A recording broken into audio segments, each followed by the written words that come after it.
আমরা দেখছিলাম যে গারো যে জনগোষ্ঠী যেটা আছে তাদের ধর্মটা ছিল খ্রিস্টান, এটা ছিল তাদের স্পেশালিটি আর কি। তারপরে সাঁওতালদের কথা আমরা বলছিলাম, এবং সাঁওতালরা হচ্ছে তারা নৃগোষ্ঠী হলেও বাংলাদেশের প্রেক্ষাপটে কিন্তু বা বাংলাদেশের ইতিহাসে কিন্তু তাদের গুরুত্বটা অনেক বেশি, বুঝতে পারছো? তার কারণ হচ্ছে তোমরা যখন হচ্ছে আমাদের উপমহাদেশে যখন ইংরেজদের যে শাসন যখন ছিল, ওই শাসনটা যখন তোমরা পড়তে যাবা তখন দেখবা যে সাঁওতাল বিদ্রোহ নামে একটা বিদ্রোহ কিন্তু আছে, অর্থাৎ তারাও কিন্তু কি সেই স্বাধীনতা যুদ্ধের মধ্যে অংশগ্রহণ করেছিল এবং তাদের একক একটি অবদান কিন্তু তারা আছে। এই সাঁওতাল জনগোষ্ঠী কোথায় বসবাস করে? রাজশাহীর দিনাজপুরে, রাজশাহী এবং দিনাজপুরে ওখানে করে।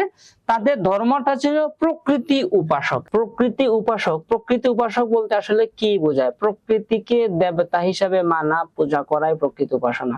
ওকে, সাদিয়া ইয়াসমিন একটা বলছে, মোটামুটি হয়েছে। তারপরে হচ্ছে কোন ধর্মের না, এক্স্যাক্টলি সেটা স্পেসিফিক আমরা যে ধর্মগুলো বুঝি অনেকটা এরকম না আর কি, কিন্তু প্রকৃতি উপাসনা বলতে প্রকৃতি যেটা আছে, বুঝতে পারছো? প্রকৃতি বলতে যেমন ধরো যেগুলো হচ্ছে প্রকৃতি বলতে আমরা বুঝি কি প্রাকৃতিক যে পরিবেশ আছে, যেমন ধরো গাছপালা কিংবা পৃথিবীর যে চলাচলের যে নিয়ম আছে, যখন রাত আসে দিন আসে, হ্যাঁ, প্রাকৃতিক বিভিন্ন বিষয়ের পূজা তারা করে থাকে আর কি, বুঝতে পারছো? যেমন ধরো তারা মনে করে যে প্রকৃতির যে জিনিসগুলো আছে সেগুলো এমনি এমনি হইতেছে, কিংবা এই প্রকৃতির জিনিসগুলোর নিজস্ব পাওয়ার আছে। কিন্তু আমরা এই যে মুসলিম যারা আছে তারা কি মনে করি যে আমরা না, এগুলো এমনি এমনি চলে না, এই প্রাকৃতিক যে জিনিসগুলো আছে সেগুলাকে কি আরেকজন স্রষ্টা সৃষ্টি করেছে, তাই না? এরকম আমরা মনে করি। কিন্তু এরা হচ্ছে স্পেশালি কি প্রকৃতি উপাসক। তারা হচ্ছে, তোমরা কয়েকজনে বলছো যে প্রকৃতি উপাসক হলো সেই ব্যক্তি যারা প্রকৃতির উপাসনা করে প্রাকৃতিক শক্তি বা হ্যাঁ পবিত্র মনে করে। হ্যাঁ, সোহানা সুন্দর বলছে। অর্থাৎ প্রাকৃতিক বিভিন্ন বিষয়, কেউ হচ্ছে সূর্যের পূজা করে বা বিভিন্ন প্রাকৃতিক বিভিন্ন বিষয়কে তারা কি করে পূজা করে থাকে, হ্যাঁ, অথবা তারা প্রাকৃতিক শক্তির অধিকারী তারা নিজেদেরকে অনেক সময় মনে করে আর কি। আচ্ছা, তারাও দেখো কৃষি কাজ করে। তার মানে আমরা দেখলাম যে অধিকাংশ নৃগোষ্ঠীর সাথে কি কৃষি কাজটা রিলেভেন্ট আছে, ঠিক আছে? তারপরে দেখো তাদের উৎসবটা হচ্ছে সোহারাই উৎসব। সোহারাইটা মানে কি? গবাদি পশুর উৎসব। হ্যাঁ, গবাদি পশুর উৎসব হচ্ছে কি তাদের উৎসব। হ্যাঁ, আচ্ছা, এখানে একটা মনে রাখার কি দেওয়া আছে, তোমরা চাইলে এটা মনে রাখতে পারো বা তোমাদের মতো করে মনে রাখতে পারো আর কি। এখন আসো মণিপুরী জনগোষ্ঠী। হ্যাঁ, আমি তোমাদেরকে যখন চার্ট দেখাইছিলাম তখনও বলছিলাম যে মণিপুরি হচ্ছে সিলেটের বিখ্যাত শাড়ি আছে, মণিপুরি শাড়ি, বুঝতে পারছো? এটা হচ্ছে মহিলাদের কাছে খুবই প্রিয় একটা শাড়ি। তো এই যে মণিপুরী জনগোষ্ঠী, এটা সিলেটে পাওয়া যায় এবং তাদের অবস্থানটা হচ্ছে সিলেটে। তাদের ধর্ম হচ্ছে আবার হিন্দু, ঠিক আছে? তাহলে আমরা দুইটা জনগোষ্ঠী এখন পর্যন্ত পেলাম যারা হচ্ছে হিন্দু ধর্মের অনুসারী।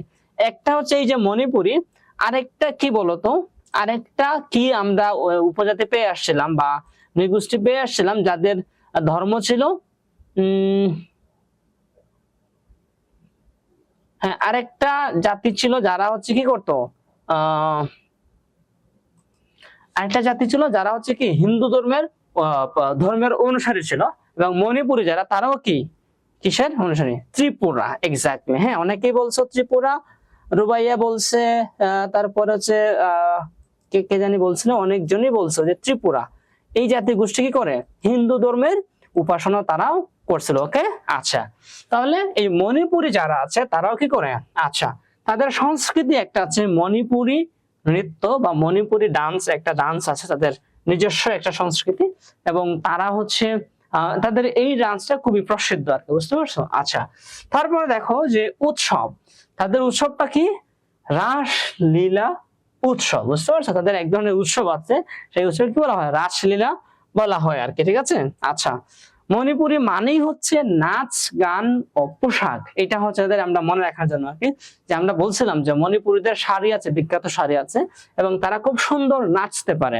এজন্য আমরা এটা মনে রাখার জন্য কি বলতে পারি যে মণিপুরি মানে হচ্ছে নাচ ও পোশাক। ওকে, তারপর আসো রাখাইনের কথা। আমি আগেও বলছিলাম যে রাখাইন হচ্ছে কি কক্সবাজারে আছে, এবং রাখাইনকে আমরা মনে রাখার জন্য কক্সবাজারের সাথে রোহিঙ্গার সাথে কানেক্ট করতে পারি, তাই না? রোহিঙ্গা যারা কক্সবাজারে আছে আমরা জানি তারাও কি করছে, রাখাইন থেকেই তারা কিন্তু এসেছে, ঠিক আছে?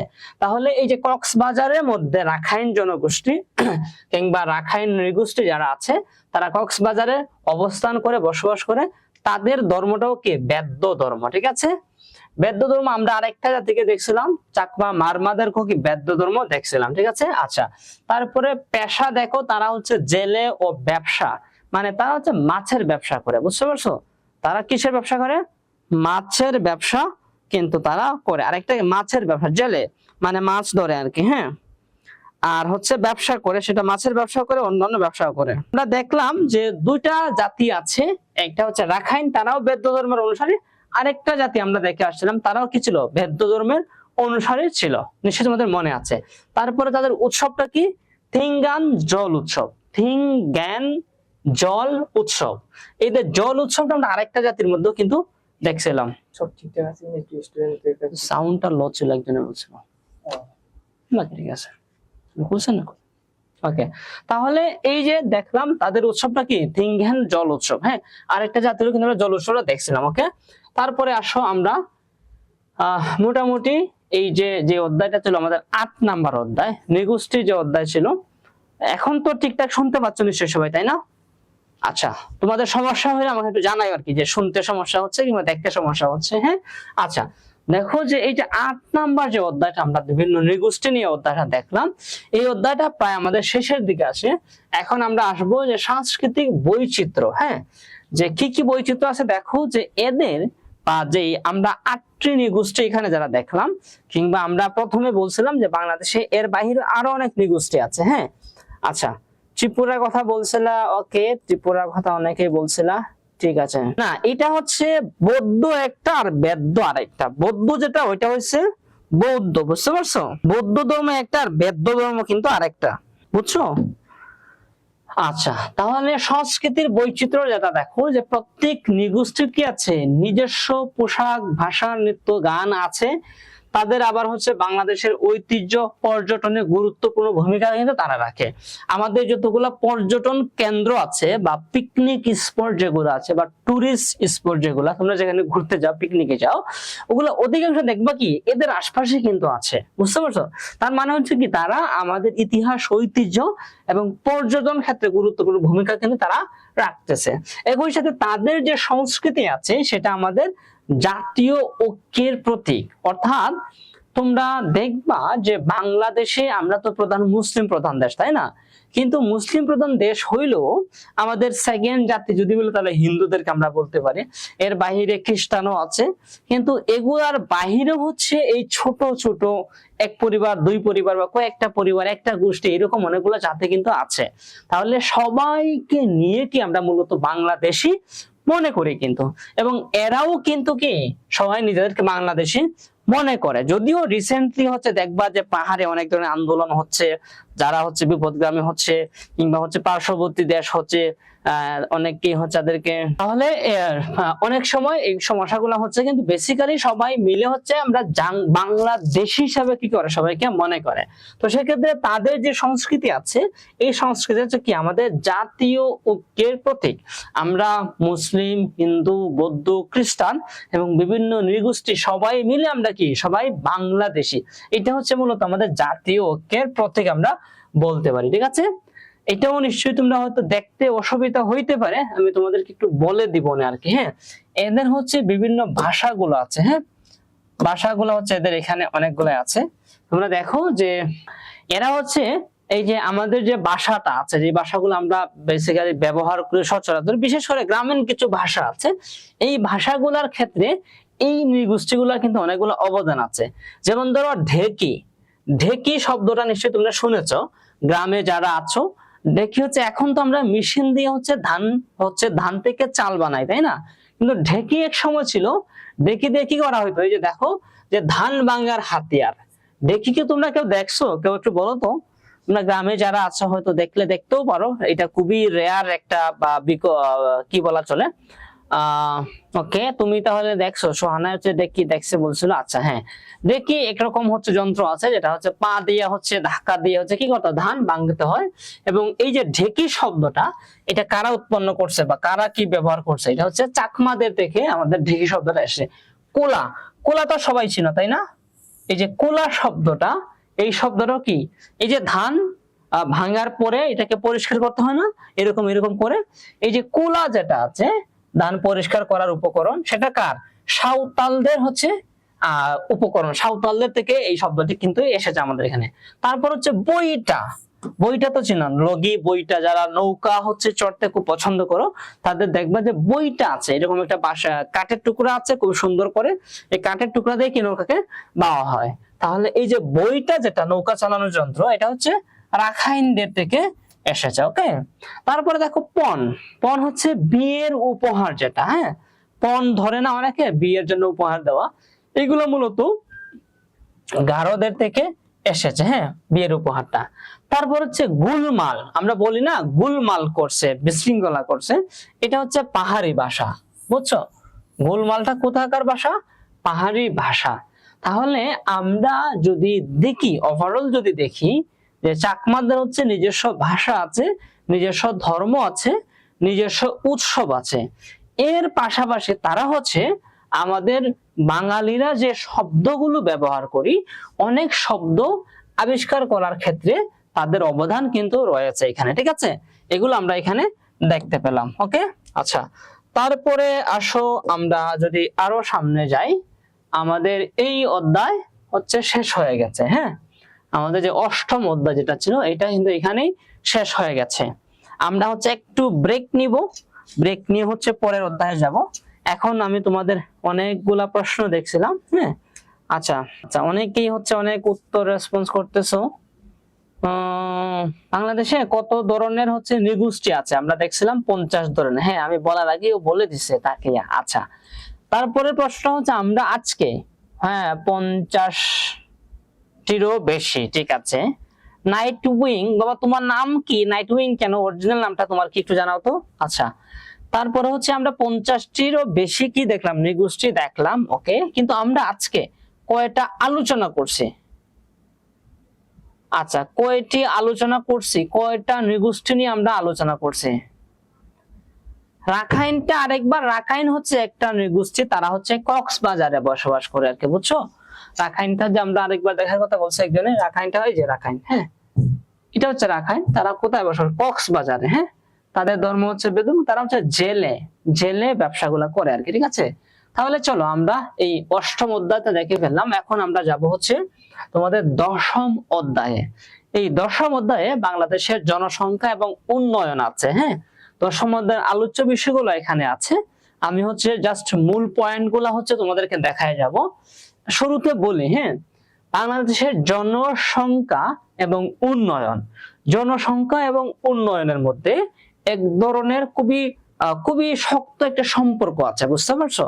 তোমরা ক্লাস 7-এ হচ্ছে সেম একটা অধ্যায় পড়ে আসছো গণসংখ্যা রিলেটেড, তোমরা ওখানে নিশ্চয়ই দেখে আসছো, কিংবা তোমরা হচ্ছে এটাতে পড়ছো যে ধরো তোমার ফ্যামিলিতে ধরো হচ্ছে 10 জন মানুষ যদি হয়, কিন্তু 10 জন মানুষের জন্য যেই পরে 10 জন মানুষের চলাফেরা একদম স্বাচ্ছন্দ্য বোধ করে চলাফেরা করতে গেলে কি লাগবে? তোমার মিনিমাম 50,000 টাকা লাগবে মাসে। কিন্তু দেখা গেল তোমার ফ্যামিলির ইনকাম হচ্ছে মাত্র 30,000 টাকা। তাহলে কি হবে? তোমার ওই ফ্যামিলিতে যারা আছে সবাই খুবই হ্যাপিলি বসবাস করতে পারবে না। যারা শিশু যারা আছে বা তোমাদের বয়সী যারা আছে, যাদের মধ্যে এখন পড়াশোনা করার কথা, তারা কিন্তু ঠিক মতো পড়াশোনা করতে পারবে না, ভালো স্কুলে পড়তে পারবে না, কিংবা দেখা যাবে তাদের স্কুল রেখে তাদেরকে কাজে যেতে হচ্ছে। তারপরে হচ্ছে তাদের স্বাস্থ্যের যে চিকিৎসা দরকার, ঠিকভাবে স্বাস্থ্য চিকিৎসা তারা পাবে না। তারপরে পুষ্টিকর যে খাবারের কথা, সেটাও কি তারা কিন্তু পাবে না। এরকম হয় না অনেক ফ্যামিলিতে? এই জন্য জনসংখ্যা হচ্ছে খুবই গুরুত্বপূর্ণ একটা বিষয়। ঠিকভাবে আমরা তোমার ফ্যামিলিতে যে আলোচনাটা করলাম, এটা যদি একটা দেশেও হয়, ধরো বাংলাদেশ, সেখানে বাংলাদেশের যে ক্যাপাসিটি আছে, বাংলাদেশে যেমন তোমার ফ্যামিলিতে ধরো 7 জনের ক্যাপাসিটি আছে, সেখানে যদি 10 জন 20 জন মানুষ হয়, তাহলে কি হবে? অনেক ধরনের সমস্যা হয়, ঠিকভাবেই আর কি। তো দেশের মধ্যে জনসংখ্যাটা অনেক বড় একটা বিষয়। এই উন্নয়নের সাথে জনসংখ্যাটা খুবই প্রাসঙ্গিক একটা বিষয়। উন্নয়ন নিশ্চিত করতে গেলে তোমাকে প্রত্যাশিত জনসংখ্যা নিশ্চিত করতে হবে, খুবই কমও না আর অনেক বেশিও না, বুঝতে পারছো? আচ্ছা, এটাই মূলত হচ্ছে এই অধ্যায়ে আলোচনা করা হচ্ছে। জনসংখ্যা নীতি আছে, তারপরে বাংলাদেশের জনসংখ্যা নীতির লক্ষ্য উদ্দেশ্য আছে, সরকারের বিভিন্ন উদ্যোগ আছে জনসংখ্যাকে নিয়ন্ত্রণে রাখার জন্য, বেসরকারি বিভিন্ন উদ্যোগ আছে, তারপরে জনসংখ্যা এবং জনসম্পদের সম্পর্ক আছে। আমরা একটু আগে যেটা বলছিলাম যে তোমার ফ্যামিলিতে যদি হচ্ছে মানুষ 10 জন থাকে এবং মাত্র যদি 20,000 30,000 টাকা ইনকাম হয়, তাহলে সবার জন্য কি হবে, চলাফেরা অনেক কঠিন হয়ে যাবে। কিন্তু তোমার ফ্যামিলিতে যে 10 জন সদস্য আছে, তারা সবাই যদি হচ্ছে দক্ষ হয়, তারা সবাই যদি যোগ্য হয় এবং তারা সবাই যদি 50,000 টাকা করে ইনকাম করতে পারে, কিংবা তারা সবাই যদি হচ্ছে ভালো অবস্থানে থাকতে পারে, তাহলে কি হবে, তোমার ফ্যামিলি অনেক বড় হয়ে যাবে, তাই না? এই যে এরকম যেই সমস্যাগুলা হইতো, যে জনসম্পদ মানুষ বেশি হইলে তোমার ফ্যামিলিতে দেখা যেত খাবার দাবার সবকিছু সমস্যা হইতো। একই মানুষ যদি হচ্ছে উপার্জন কম হয়, একই মানুষ যদি শিক্ষিত হয়, দক্ষ হয়, যোগ্য হয়, তাহলে কি হবে, তোমার ফ্যামিলি এই এলাকার মধ্যে কি অনেক উপরে চলে যাবে। এটাই হচ্ছে মূলত জনসম্পদ। অর্থাৎ সাধারণ যে জনগণ আছে তাদেরকে আমরা যোগ্য, দক্ষ এবং হচ্ছে শিক্ষিত করে কি করব, জনসম্পদে রূপান্তর করে ফেলবো, এটা আমরা দেখবো। তারপরে দেখো রূপান্তরের প্রক্রিয়া আছে, এটা হচ্ছে ক্যাসল দেওয়া কৌশল হবে, তারপরে সারসংক্ষেপ আছে। আমরা সামনে যাই। হ্যাঁ, প্রথমেই হচ্ছে জনসংখ্যা নীতি আসলে কি, ঠিক আছে? আমি ওভারঅলটা তোমাদের কিন্তু বলে ফেলছি অলরেডি, বুঝতে পারছো? তারপরও আমি একটু বলবো তোমাদেরকে। এখানে ওভারঅলটা কি বলছি, যে একটা দেশের হচ্ছে জনসংখ্যা কি থাকতে হয়, পর্যাপ্ত থাকতে হয়। তোমার দেশে যে ক্যাপাসিটি আছে সেই ক্যাপাসিটির মধ্যে তোমার জনসংখ্যা কি থাকতে হয়। হ্যাঁ, আচ্ছা, এজন্য কি করতে হয়, সেই জনসংখ্যাকে নিয়ন্ত্রণে রাখতে হবে।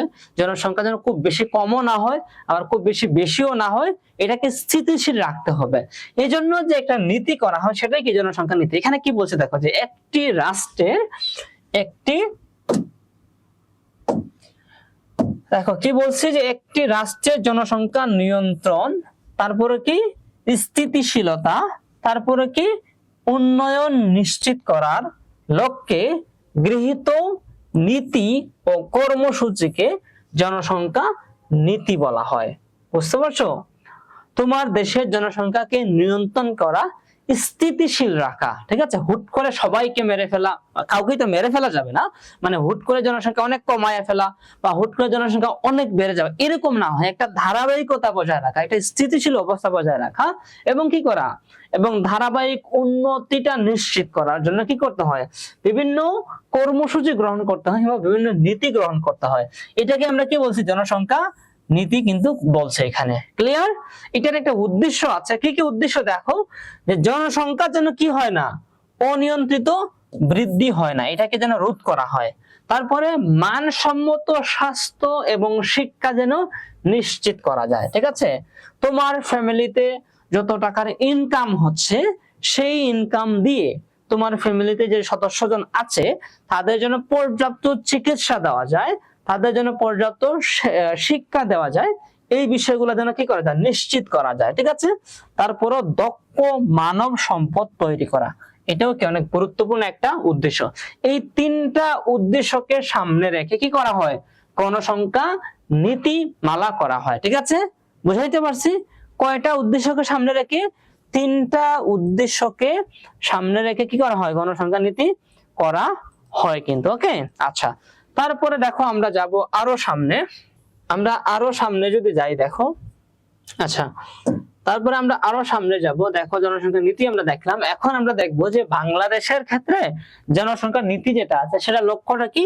প্রথমটা স্লোগান আছে আমাদের বাংলাদেশের জনসংখ্যা নীতির, কি আছে, একটা স্লোগান আছে। কি স্লোগান? যে ছোট পরিবার সুখী পরিবার নামে কি আছে, একটা স্লোগান কিন্তু বাংলাদেশের জনসংখ্যা নীতিতে রয়েছে, ঠিক আছে? জনসংখ্যা বৃদ্ধির হার নিয়ন্ত্রণটা করা, তারপরে মাতৃ ও শিশু মৃত্যুর হারটা নিয়ন্ত্রণ করা। তোমরা গ্রামে যদি কেউ থেকে থাকো তাহলে নিশ্চয়ই দেখবা যে আশপাশে অনেক শিশু মারা যায় পানিতে পড়ে অসুস্থ হয়ে, বা এটা এখন কমে আসছে, একসময় অনেক বেশি ছিল আর কি। আমরা যখন তোমাদের মতো ছিলাম বা আরো ছোট ছিলাম তখন দেখতাম ওই গ্রামে একটা ছেলে মারা গেছে, ওই গ্রামে হচ্ছে একজন মহিলা ডেলিভারির সময় মারা গেছে, এরকম অনেক ঘটনা কিন্তু ঘটতো, ঠিক আছে? তাহলে মাতৃ এবং শিশু মৃত্যুর যে হারটা আছে সেটাকে যেন হ্রাস করা যায়, কমানো যায়, সেটা হচ্ছে লক্ষ্য। ঠিক আছে, নারীর ক্ষমতায়ন ও শিক্ষা বৃদ্ধি, তারপরে যে কর্মসংস্থান বৃদ্ধি, টেকসই উন্নয়নের জন্য ভারসাম্যপূর্ণ জনসংখ্যা, এটা হচ্ছে স্পেসিফিকলি বাংলাদেশের উদ্দেশ্য আর কি, এটা আমরা বলতে পারি। ঠিক আছে, তারপরে দেখো যে সরকারের কিছু উদ্যোগ আছে। এই যে আমরা দেখলাম যে আমাদের বাংলাদেশের জনসংখ্যাকে নিয়ন্ত্রণে রাখতে হয়, স্থিতিশীল রাখতে হয় এবং উন্নয়ন নিশ্চিত করার জন্য বিভিন্ন কর্মসূচি গ্রহণ করা হয়েছে, বিভিন্ন নীতি গ্রহণ করা হয়েছে। ঠিক আছে, তো এই নীতি এবং কর্মসূচির মধ্যে সরকারি উদ্যোগে যেগুলো হচ্ছে সেগুলা কি? প্রথমটা হচ্ছে পরিবার পরিকল্পনা কর্মসূচি। তোমরা নিশ্চয়ই শুনেছো, তোমরা আশপাশে দেখবা যে বিভিন্ন পরিবার পরিকল্পনা কর্মসূচির মাধ্যমে কি হয়, অনেকে কিন্তু গ্রামে গঞ্জে যায় সরকারি উদ্যোগ থেকে কাজ করে থাকে। তারপর হচ্ছে শিক্ষার বিস্তার। শিক্ষার বিস্তারের জন্য হচ্ছে তারা কি করছে? বাল্য বিবাহটা রোধ করছে, মেয়েদের শিক্ষাকে অগ্রাধিকার তারা দিচ্ছে সরকারি ভাবে। তারপর হচ্ছে স্বাস্থ্য সেবাটা উন্নয়ন করা। এটা যদিও এখন পর্যন্ত বাংলাদেশে কি হচ্ছে না, খুব ভালো মানের স্বাস্থ্য সেবা নিশ্চিত এখনো হয় নাই, কিন্তু একটু একটু করে হচ্ছে আর কি। ঠিক আছে, তারপরে দেখো যে কর্মসংস্থান সৃষ্টি করা। ঠিক আছে, আমরা যত মানুষ আছে বা আমাদের বাংলাদেশে যেই পরিমাণ কর্মসংস্থান আছে সেই পরিমাণ যেন আমাদের মানুষ থাকে সেটা নিশ্চিত করতে চাচ্ছে, কিন্তু এখনো কিন্তু পর্যাপ্ত হয় নাই। আমাদের বেকারের সংখ্যা এখনো অনেক কিন্তু আছে। তারপরে দেখো সর্বশেষে নারীর ক্ষমতায়ন, এই কাজগুলো কিন্তু বাংলাদেশ সরকারে করছে। তোমরা আমাকে একটু বলে তো, নারীর ক্ষমতায়নের জন্য সরকারের জায়গা থেকে বিভিন্ন উদ্যোগ নিয়েছে, এরকম একটা উদাহরণ দেও তো, কে দিতে পারবা? বাংলাদেশের আমরা স্বাধীনতার পর থেকে এখন পর্যন্ত বিভিন্ন উদ্যোগ কিন্তু সরকারে নিয়েছে নারীদের ক্ষমতায়নের জন্য। তার মধ্যে যে কোনো একটি উদাহরণ দেও যে স্যার এটা হচ্ছে নারীদের ক্ষমতায়নের জন্য উদাহরণ, সরকার উদ্যোগ নিয়েছে আর কি। এরকম একটা উদ্যোগের কথা না বলো তো কেউ, কে বলতে পারবা? দ্রুত বলো, নারীর ক্ষমতায়নের জন্য সরকার কি ধরনের উদ্যোগ নিয়েছে? হ্যাঁ, নারী শিক্ষার কথা বলছে HMCM। ঠিক আছে, নারী শিক্ষা আছে, আরো একটু বড় আরেকটা আছে আর কি, ওটা একটু বলো। নারী শিক্ষার কথা বলছে একজনের, নারী শিক্ষাটা ঠিক আছে। তোমরা হচ্ছে যদি হচ্ছে সামনেই কিন্তু আমাদের ইলেকশন আসতেছে, তাই না? নারী নির্যাতন, নারী নির্যাতন বন্ধ করা, নারীর হচ্ছে ক্ষমতায়নের জন্য আর কি। তোমরা দেখবা যে সামনেই কিন্তু আমাদের নির্বাচন আসতেছে না, 2025-26 সালের শুরুর দিকে নির্বাচন আসতেছে। তোমরা দেখবা যে নির্বাচন নিয়ে হচ্ছে এখন প্রচুর আলোচনা হচ্ছে। ওখানে আলোচনার অন্যতম একটা টপিক হচ্ছে কি, যে সংসদে নারীদের আসন সংরক্ষিত, যেটা হচ্ছে আগে 50টা সিট ছিল, এটাকে 100টা করার উদ্যোগ কিন্তু নেওয়া হয়েছে, এরকম আলোচনা কিন্তু আসছে। হ্যাঁ, নারীর জন্য 50টি সংরক্ষিত আসন। হ্যাঁ, নিলয় উত্তর দিছে, খুবই সুন্দর হয়েছে ওর উত্তরটা, যে নারীদের জন্য কি করছে, আমাদের যে সংসদ আছে জাতীয় সংসদে 50টি আসন বরাদ্দ করা হয়েছে, যেখানে তারা নির্বাচন করতে হয় না, এগুলো সংরক্ষিত আসন আর কি। হ্যাঁ, এবং এটা কিন্তু রিসেন্টলি বৃদ্ধি করা হয়েছে। ওকে, সামনে চলো আমরা যে বেসরকারি NGO যারা আছে তারাও কিন্তু কি বিভিন্ন ধরনের কাজ করছে এই যে জনসংখ্যা নিয়ন্ত্রণের জন্য। তাদের কাজগুলো কি, তারা হচ্ছে সরকারের যে পরিকল্পনা, পরিবার পরিকল্পনা যেটা আছে এই বিষয়ে তারা বিভিন্ন ধরনের সচেতনতা কর্মসূচি তারা পালন করছে। তারপরে বাল্য বিবাহ রোধের জন্য কিন্তু বিভিন্ন NGO-রা কাজ করছে। মা এবং শিশুর স্বাস্থ্য সেবা, হ্যাঁ তোমরা দেখো ব্র্যাকের অনেক কাজ আছে। তারপরে হচ্ছে এরকম বিভিন্ন আশা আছে, অনেক প্রতিষ্ঠান আছে যারা হচ্ছে কাজ করতেছে। আবার এদের মধ্যে অনেকে বিতর্কিত কিন্তু আছে, আমি তাদের কথা বলছি না, বা তারা কাজ করতেছে আর কি। তারপর দেখো যে দক্ষতা উন্নয়ন প্রশিক্ষণ, বিভিন্ন NGO আছে, তারা কি করে যে ইউথদের, তরুণদের, শিক্ষার্থীদের, পেশাজীবীদের, নারীদের বিভিন্ন ধরনের দক্ষতা উন্নয়নের জন্য তারা বিভিন্ন প্রশিক্ষণ দিচ্ছে। তারপর হচ্ছে কর্মসংস্থানে তারাও কি করছে, সহায়তা করতেছে। এগুলো হচ্ছে বেসরকারি উদ্যোগে বিভিন্ন কাজ করা হচ্ছে। তারপরে আমরা আসবো জনসংখ্যা এবং জনসম্পদের সম্পর্ক। আর যদিও আমি এটা শুরুতে বলেছিলাম তোমাদেরকে, এখন আমি আরেকবার একটু বলবো। হ্যাঁ, আরেকজন সাথী ইয়াসমিন উপস্থিত। হ্যাঁ, অনেক ধরনের তোমরা বলতেছো, সবগুলাই ঠিকঠাক আছে। হ্যাঁ, প্রশিক্ষণ, ঋণ প্রদান, হ্যাঁ নারী শিক্ষা। ওকে, ঠিক আছে, সবাইকে ধন্যবাদ যারা উত্তর দিছো।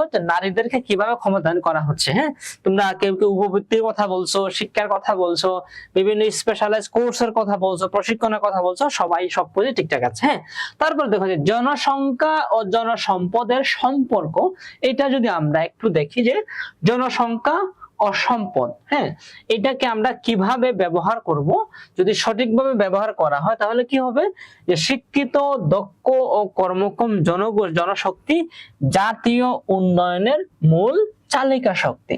যেমন ধরো একটু আগে যেটা বলছিলাম, ধরো তোমার দেশে 18 কোটি জনগণ ধরো আছে, তার মধ্যে ধরো 5 কোটি হচ্ছে কি 10 কোটি হচ্ছে বেকার, তারা হচ্ছে বসে বসে খায়।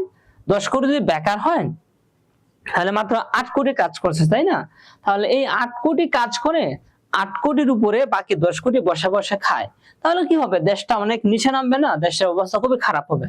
কিন্তু তোমার এই যে 18 কোটি জনসংখ্যা, সবাই যদি কি হয়, শিক্ষিত হয়, সবাই যদি দক্ষ হয়, কর্মক্ষম হয়, তারা যদি হচ্ছে পৃথিবীর বিভিন্ন দেশের সাথে কাজ করতে পারে, তারা যদি ধরো অনলাইনে কাজ করতে পারে, তারা যদি ধরো বর্তমান যে বিভিন্ন স্কিল আছে, ভিডিও এডিটিং বলো, গ্রাফিক্স বলো, প্রোগ্রামিং বলো, আরো অনেক ধরনের কাজ আছে, সেগুলো যদি তারা করতে পারে তাহলে কি হবে, 18 কোটি মানুষই যদি উপার্জন করতে পারে তাহলে কি হবে, 1 বছরের মধ্যে বাংলাদেশ অনেক উপরে কিন্তু চলে যাবে। বুঝতে পারছি? তো এই কারণে যে জনসংখ্যা ইকুয়াল টু সম্পদ, এই যে যাদেরকে আমরা বোঝা মনে করতেছি তাদেরকে আমরা ঠিকঠাক মতো কাজে লাগাইলে এরাই কি হয়ে যাবে, সম্পদে রূপান্তর হয়ে যাবে। ঠিক আছে? তারপরে দেখো যে অপরিকল্পিত ভাবে যদি আমাদের জনসংখ্যাটা বৃদ্ধি পায় তাহলে কি হয়, দারিদ্রতা বাড়ে, বেকারত্ব বাড়ে এবং সম্পদের সংকট ঘটে। বুঝাইতে পারছি? অপরিকল্পিত ভাবে আমাদের দেশের জনসংখ্যা যদি হচ্ছে অপরিকল্পিত বৃদ্ধি করা হয়, হ্যাঁ, ধরো আমাদের যে প্ল্যানিং যেগুলো আছে, হ্যাঁ, পরিকল্পনা মিনিস্ট্রি আছে, তারপরে ধর পরিবার কল্যাণ মিনিস্ট্রি আছে, এগুলা যদি সবাই সবার মতো করে কাজ না করে, তারা যদি হচ্ছে ধরো আমরা তো একটা রেশিও বলতে পারি, তাই না, যে আগামী 10 বছরে বাংলাদেশে হচ্ছে এত জনসংখ্যা বৃদ্ধি পাবে। ঠিক আছে? তো এই যে 10,000 বা 10 কোটি আমরা বললাম, 10 কোটি জনসংখ্যা আগামী 10 বছরে ধরো বৃদ্ধি পাবে, আমরা এইটা বললাম। তো তাদের জন্য যদি আমরা পর্যাপ্ত প্রস্তুতি না নেই এবং সেটার জন্য পরিকল্পনা গ্রহণ না করলে কি হবে, যে তারা পৃথিবীতে আসবে, তারা বড় হবে, তারা পর্যাপ্ত শিক্ষা পাবে না, পর্যাপ্ত চিকিৎসা পাবে না, তারা কি হবে, চোর ডাকাত বদমাইশ হবে, তারপরে কি হবে, দরিদ্র হবে, বেকার হবে, কি হবে, তখন কি হবে, দেশের উচ্ছৃঙ্খলতা বাড়বে, দেশের সমস্যা হবে, রাহাজানি হবে এবং একই সাথে দরিদ্রতা, বেকারত্ব, বিভিন্ন সমস্যা তৈরি হবে। এই জন্য কি লাগবে, যে আমাদের জনসংখ্যা পরিকল্পিতভাবে কি করতে হবে, বাড়াইতে হবে। ঠিক আছে? তারপরে দেখো আমরা আরো সামনে যদি আসি, যে জনসংখ্যা, আমরা এতক্ষণ এটাই বলছিলাম যে জনসংখ্যার কথা আমরা বলছিলাম যে আমরা মানুষকে কি করতে হবে, সম্পদে রূপান্তর করতে হবে বা জনসংখ্যাকে জনসম্পদে রূপান্তর করতে হবে। ঠিক আছে? এখন এটা আমরা কিভাবে রূপান্তর করব, কিংবা জনসংখ্যাকে জনসম্পদে রূপান্তর করা কৌশলটা আসলে কি হইতে পারে, প্রথম কৌশল সেটা হচ্ছে কি, যে কর্মমুখী শিক্ষা। বুঝাইতে পারছে? কি কর্মমুখী শিক্ষা। যেমন ধরো আমি যদি উদাহরণ দিই, তোমরা অনেকে আইসিটি পড়ো, তাই না? তোমাদেরকে আইসিটি আছে, জানাও তো একটু, তোমাদেরকে আইসিটি বইটা আছে? সবার তো থাকার কথা। হ্যাঁ, আইসিটি তোমাদের আছে। তো আইসিটি তে তোমরা কি করো, তোমরা হচ্ছে ধরো তোমরা হচ্ছে মাইক্রোসফট ওয়ার্ড পড়ো, তোমরা হচ্ছে বিভিন্ন হচ্ছে ব্যান্ডউইথের নাম পড়ো, তাই না? এগুলো তোমরা মুখস্থ করো। বাট আমরা যদি হচ্ছে এগুলোকে মুখস্থ না করে তোমাকে হচ্ছে ডিরেক্টলি শিখাইতে পারতাম যে এইটা হচ্ছে এটা হচ্ছে, মানে প্র্যাকটিক্যালি যদি আমরা শিখতে পারতাম, কর্মমুখী শিক্ষাটা যদি কি করতাম, আমরা শিখতে পারতাম, তাহলে কি হইতো, আমাদের আরো বেশি আমরা দক্ষ হইতে পারতাম। বুঝাইতে পারছি? তোমরা ক্লাস 8 এ পড়ছো, কিন্তু তোমাদের মতো অনেক ছেলেপেলেরা দেখবা যে পৃথিবী নাচায় ফেলতেছে, তারা প্রোগ্রামিং করতেছে, তারা হচ্ছে রোবোটিক্স করতেছে, তারা বিভিন্ন জিনিস করে ফেলতেছে, তাই না? কিন্তু এইভাবে প্র্যাকটিক্যাল এক্সপিরিয়েন্স, প্র্যাকটিক্যাল শিক্ষা, কর্মমুখী শিক্ষা যদি আমরা পাই তাহলে কি হবে আমাদের, অর্থাৎ এখানে বলা আছে যে কারিগরি শিক্ষা, প্রযুক্তিগত দক্ষতা, এই বিষয়গুলো যদি আমরা পাই তাহলে আমরাও কি হইতে পারবো, জনসম্পদে রূপান্তর হইতে পারবো। এখানে তোমাদেরকে এক্সট্রা একটা জিনিস বলে রাখবো, তোমাদের হচ্ছে এই পড়াশোনার পাশাপাশি শুধু বইতে কিন্তু সীমাবদ্ধ থাকলে কিন্তু তোমাদের চলবে না। বুঝাইতে পারছি? তোমরা তো এখন ক্লাস 8 এ আছো, তোমাদের হচ্ছে বিভিন্ন কম্পিটিশন হয়, তোমরা হচ্ছে ইংলিশ অলিম্পিয়াড হয়, ম্যাথ অলিম্পিয়াড হয়, হ্যাঁ, তারপরে সামনে যারা আরো বড় হবা 10, 9, 10 এ যাই হচ্ছে সায়েন্সে পড়াশোনা করবা, ওখানে ফিজিক্স অলিম্পিয়াড, বিভিন্ন অলিম্পিয়াড হয়, এগুলাতে তোমরা কিন্তু অংশগ্রহণ করতে পারো। ঠিক আছে? তারপরে হচ্ছে বিভিন্ন বিজ্ঞান মেলা হয়, ওগুলাতে কিন্তু কি করতে পারো, প্র্যাকটিক্যালি যে কর্মমুখী শিক্ষা, কারিগরি বিভিন্ন জ্ঞান তুমি এখানে অ্যাপ্লাই করতে পারো, ঠিক আছে। তারপরে দেখো দক্ষতা বৃদ্ধি। দক্ষতা বৃদ্ধি কি, তোমরা হচ্ছে এখন থেকে হচ্ছে বিভিন্ন দক্ষতা তোমাদের কিন্তু সবারই লাগবে। তোমরা কি এখন থেকে তোমরা ইংলিশে এক্সপার্ট হওয়া শুরু করে দাও, কারণ ইংলিশ হচ্ছে পৃথিবীর সব জায়গাতেই লাগে, সবকিছুতে ইংলিশটা কিন্তু লাগে। তো তোমরা পড়াশোনার পাশাপাশি নিজেদের স্পেশালাইজ স্কিলের দরকার আছে। যাদের হাতে সুযোগ আছে কম্পিউটারটা শিখে ফেলো, কম্পিউটার কিভাবে কাজ করে, কম্পিউটার বিভিন্ন স্কিল কি, হ্যাঁ, যেগুলো তোমাদের পক্ষে সম্ভব সেগুলো তোমরা শিখে ফেলো। তাহলে দক্ষতা বৃদ্ধি, পেশাগত প্রশিক্ষণের ক্ষেত্রে বিভিন্ন স্কিল আমাদের লাগে। যেমন ধরো এই যে আমরা তোমাদের এখানে ক্লাস নিচ্ছি, ক্লাস নেওয়ার ক্ষেত্রে কি করতে হয়, এই ক্লাসটাকে অপারেট করা, এই যে একটা পিপিটি বানাইছি আমরা, সেটা কিভাবে তৈরি করতে হয়, সেটাকে কিভাবে আরো সুন্দর ভিজুয়ালাইজ করতে হয়, তোমাদেরকে কিভাবে আরো ইজিলি বোঝানো যায়, এই প্রত্যেকটা জিনিস কিন্তু কি আমরা শিখতে পারি, বুঝাইতে পারছি। তো এইরকম প্রত্যেকটা জায়গাতে প্রশিক্ষণ করা, দক্ষ করা। একজন মানুষ ধরো কম্পিউটারে কাজ করে, তাকে কম্পিউটারে কাজ করানো, একজন ব্যবসা করে তাকে আরো ভালোভাবে ব্যবসা করানো, একজন ধরো শিক্ষক তিনি যেন আরো ভালো করে শিখাইতে পারেন, এই বিষয়গুলোতে তারা কি করা, প্রশিক্ষণ দেওয়া বা দক্ষতা বৃদ্ধি করা। নারীর ক্ষমতায়ন, এটা আমরা আগে অনেক ডিটেইলসে বলছি, এখন আর যাচ্ছি না। কৃষির আধুনিকরণ, ঠিক আছে। আমাদের বাংলাদেশের ক্ষেত্রে কৃষিটা হচ্ছে সবচেয়ে গুরুত্বপূর্ণ। হ্যাঁ, তোমাদের না আমি হচ্ছে সম্ভবত 9-10 একটা ক্লাসে আমি তোমাদেরকে পড়াইছিলাম, তাদেরকে পড়াইছিলাম যে বা আমাদের বাংলাদেশের যে জিডিপি যেটা আছে, বাংলাদেশের যে মোট জাতীয় আয় যেটা, সেটার হচ্ছে 63 নাকি 61% শুধুমাত্র কৃষি থেকে আসে, বুঝতে পারছো। অর্থাৎ আমাদের বাংলাদেশের টোটাল যে সম্পদ আছে, সেই সম্পদের প্রায় 3/1/2 হচ্ছে কি শুধু কৃষি, বুঝতে পারছো। তো এই যে আমাদের কৃষির মার্কেট, এত বিশাল মার্কেট, এত বড় মার্কেট, এই কৃষিকে আমাদের কি করতে হবে, আধুনিকায়ন করতে হবে। আমাদের যে কৃষি ইউনিভার্সিটি যেগুলো আছে ওগুলাকে আরো ইমপ্রুভ করাইতে হবে, ঠিক আছে। এবং কৃষি হচ্ছে অনেক বড় এবং অনেক ভালো একটা সাবজেক্ট, বুঝতে পারছো। এই সাবজেক্টে পড়াশোনার জন্য আমি যদি তোমাদের এখানে কয়জন আছো তোমরা, আমি যদি তোমাদেরকে বলি যে তোমরা এখানে কারা কারা কৃষির উপর হচ্ছে অনার্স করতে রাজি আছো, তাই না, বা কৃষি নিয়ে কারা পড়াশোনা করতে চাচ্ছ, কয়জন বলবা, একটু হ্যান্ড রেজ করো তো। কৃষি নিয়ে কারা পড়াশোনা করতে চাও বলো তো, একটু হ্যান্ড রেজ করো, আমি দেখি একটু। ওকে, একজন আছো, করতে চাও, অথবা তোমাকে দেওয়া হলে তুমি এটা করবা, মানে এটা তোমার কমপ্লেইন নাই যে আমি পড়তে চাই, সমস্যা নেই। কৃষিতে পড়তে চাও কারা কারা, বা কৃষি নিয়ে পড়তে দিলে তোমাকে, তোমার কোনো সমস্যা নাই। দুজন মাত্র দেখছি, একজন হচ্ছে সাদিয়া দেখতে পাচ্ছি, আর আরেকজন হচ্ছে কাজী মোহাম্মদ শামসুল আরিফিনকে দেখতে পাচ্ছি। আচ্ছা, আর কেউ কৃষিতে পড়তে চাও না? হ্যাঁ, এটা অনেক ক্ষেত্রে হয়। আমিও একসময় মনে করতাম, তোমাদের মধ্যে ছোট যখন ছিলাম, আমার কাছে মনে হতো যে কৃষি আবার পড়ার কি আছে, কৃষি তো আমাদের গ্রামের সবাই কৃষি কাজ করতেছে, তাহলে পড়বো কি না। কৃষি কিন্তু পড়ার অনেক জিনিস আছে, বুঝতে পারছো। কৃষি তো হচ্ছে একটা ধান থেকে আরেকটা ধান বানানো যায়, তারপর হচ্ছে বিভিন্ন অনেক বেশি উৎপাদনশীল ফসল বানানো যায়, ঠিক আছে। কৃষিতে অনেক কাজ করা জায়গা আছে এবং কৃষির আধুনিকায়ন আছে। হ্যাঁ, একসময় তোমরা যদি ছোটবেলা গিয়ে থাকো তাহলে দেখবা যে হচ্ছে জমিটা হচ্ছে গরু দিয়ে চাষ করতে হইতো, তারপরে হচ্ছে হচ্ছে ওষুধ যেটা দেওয়া হয় এটা হচ্ছে এইভাবে হাত দিয়ে ছিটাইয়া দেওয়া লাগতো। হ্যাঁ, এরকম এখন কিন্তু বিভিন্ন প্রযুক্তি বের হয়েছে, ঠিক আছে। তুমি বাসায় বসে হচ্ছে সবকিছু করে নিতে পারো, এরকম সিস্টেমটা আছে। তাহলে আমাদের কৃষিটাকে কি করতে হবে, আধুনিকায়ন করতে হবে। তাহলে কি হবে, কৃষিতে আমাদের বিশাল যে জনগোষ্ঠী আছে তাদের মাধ্যমে আমরা আরো বেশি কি করবো, উৎপাদন বৃদ্ধি আমরা করতে পারবো, ঠিক আছে। উৎপাদন বৃদ্ধি হলে আমাদের দেশের উন্নতি হবে, অগ্রগতি হবে। তারপরে যে তথ্য প্রযুক্তি, এটার তো হচ্ছে কোনো ঘাটতি নাই। হ্যাঁ, তথ্য প্রযুক্তি তোমার হচ্ছে জন্ম থেকে মৃত্যু পর্যন্ত সব জায়গায় কিন্তু তথ্য প্রযুক্তি তোমার লাগবে, বিষয়টা বুঝাইতে পারছি। তথ্য প্রযুক্তি মানে হচ্ছে ডিজিটাল দক্ষতা। এখনকার যুগে হচ্ছে সবকিছুই ডিজিটালাইজ, সবকিছুই। তুমি ধরো একটা টিকিট কাটতে যাবা, ডিজিটালাইজ। তুমি ধরো হচ্ছে একটা কিছু কিনতে যাওয়া, ডিজিটালাইজ। তুমি কিছু বিক্রি করতে যাবা, ডিজিটালাইজ, তাই না। তুমি পড়তে যাবা, ওইটাও কি ডিজিটালাইজ। তোমরা এখন গ্রামে বসে বসে ক্লাস করতেছো, আমরা ঢাকা থেকে তোমাদের ক্লাস হচ্ছে, অনেকেই গ্রামে আছো, অনেকে শহরে আছো। আবার হচ্ছে আমরা যখন গ্রামে যাই, একদম প্রত্যন্ত গ্রামে, হ্যাঁ, যেখানে ছোটবেলায় আমরা কারেন্টও ছিল না, ওখানে দেখতাম, ওখানে যাই আমরাও কি করি, অনেক ক্লাস করি। তাহলে এই যে ডিজিটাল দক্ষতা যেটা, এটা কি করতে হবে, আমাদের দক্ষতা বাড়াইতে হবে।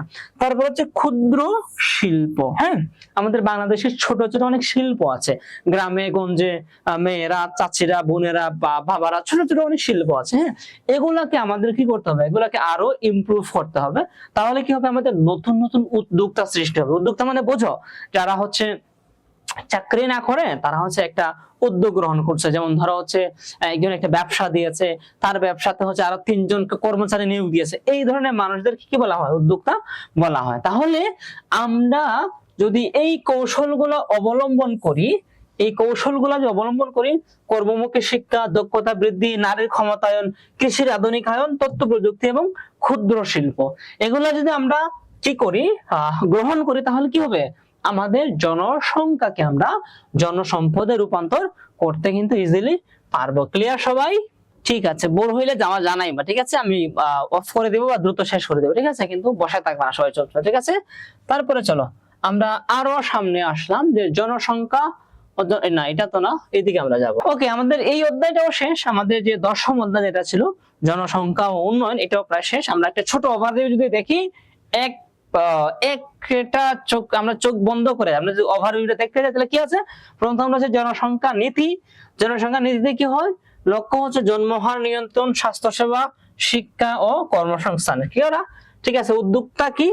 যে এটা করতে গেলে জনসংখ্যা নীতি হচ্ছে এগুলা, ঠিক আছে? এগুলোর জন্য জনসংখ্যা নীতি করতে হয়। এগুলো করলে কি হয়? সরকারি এবং বেসরকারি বিভিন্ন কর্মসূচি গ্রহণ করা হয়েছে। ফলাফলটা কি হয়? যে আমাদের জনসংখ্যাকে আমরা দক্ষ মানসম্মত করতে পারি, আমাদের কি হয়? অর্থনৈতিক উন্নয়নটা অনেক বেশি ঘটে।